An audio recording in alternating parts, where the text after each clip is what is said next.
are you anticipating growth, ultimately, of market share for Apple here? So, we all recognize, like, right at the time of launch, right, the features and everything that was announced, it was exciting, but a lot of people were disappointed. However, for those who, really follow the market, I think we all understand it's a long-term play, right? It is definitely a first step for Apple in a long journey and a big step, I think. So long-term, we do expect this to, improve and address, impact Apple in a very positive way.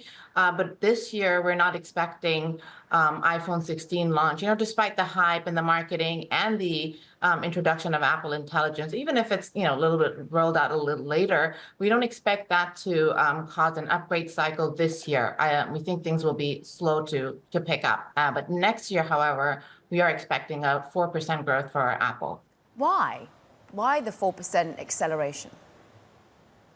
So, we've moved it up. I think it was about 1 or 2%. But after, all the announcements of WWDC and when we put out our forecast, which was just a few weeks ago, given everything that we've seen already talked about Apple Intelligence and what's to come, right? I think it's not really about what's here today, but by next year, what's going to happen. We're going to get language being rolled out, and hopefully the issues with the introduction of Apple Intelligence in EU and in China with partnerships being established. We think that will really help accelerate the momentum towards, the Apple Intelligence phones, whether it's 16, towards later next year, or the 17 series especially, because I think right now it's still new in terms of the use cases, but as consumers start using it and they see their friends and family use it, and of course marketing picks up, consumer awareness and education increases, we do think, that all those factors combined together will create sort of a bump of a certain percentage of people because the average refresh cycle now is at about 4 years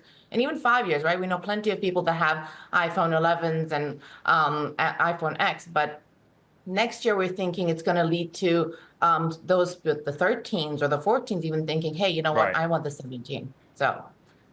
Nabila, you and I were together at Apple Park just last week. It seems like a long time ago. I think it's worth reminding the audience of how Tim Cook summarized this generation of phone. Listen to this. The innovation and invention these products deliver will continue to deepen the meaningful impact they have on all of our lives.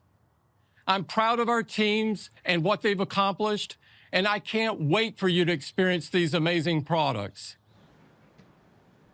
So then I look at your own research, your IDC forecast for shipments of smartphones in the years to come and generative AI. And that's my question for you. The innovation Tim Cook's talking about, it's not really on the hardware side, is it?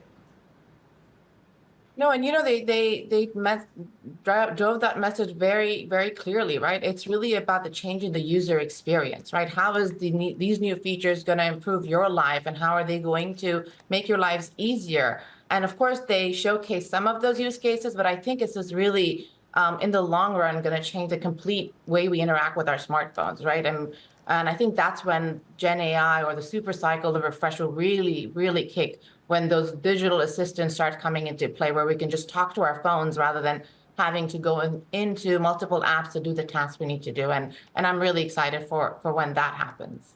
So software innovation. The hardware innovation, well, that limelight got stolen by Huawei a few hours after Apple, it feels like. Look, not everyone wants a trifold phone, but how are we seeing innovation mean that we are pulling away from market share in China?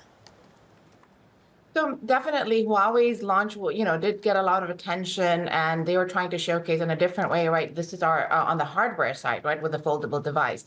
But the truth of the matter is, while Huawei does remain a very valid competitor for Apple in China, right? We've all seen the numbers recently. The foldable segment is still very niche, and we do believe that, in terms of foldables or this specific product impacting Apple negatively, I don't think so. Again, it's a very niche segment, and specifically, with the trifold device, it's still going to be even further niche within the foldables because of supply challenges that Huawei's seeing. But overall, it is a rocky road this year for Apple. But we do hope that as they, resolve the partnership issues in China, especially because AI is a very more important, China market consumers are very spec-driven. When you compare globally in terms of importance of AI features to consumers, Chinese consumers are more likely to place it in Right. determining doing a purchase. Nabila, we were just showing pictures from around the world, including China. 60 countries, right? That's important. I think it's worth reminding ourselves, like, some people will buy some iPhone 16s. It's all relative to prior generations, right? But could you give any sort of geographical context on where you think this handset will do well and where it will do poorly?